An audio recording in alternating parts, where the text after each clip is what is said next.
Bakit nga pala yung iba? Masyadong takot sa kaluluwa. Nakakatakot naman talaga. Kahit sino natatakot sa kaluluwa eh.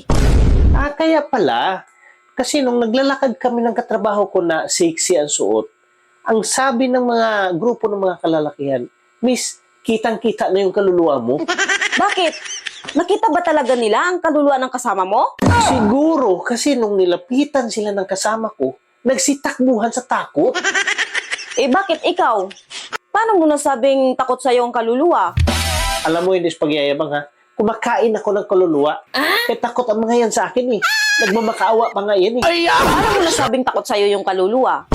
Kasi yung kinakatakutan ng mga lalaki sa kasama ko, pagdating namin sa bahay, kinain ko. Ibig sabihin, ganun kakatapang? Oo naman. Yun yung time na nagmamakaawa na sa akin yung kaluluwa. Alam mo yung iba, sobrang takot na takot dyan. Pero ikaw, kinain mo lang? Paano nagmamakaawa sa'yo yung kaluluwa? Ang sabi niya, tama na, tama na.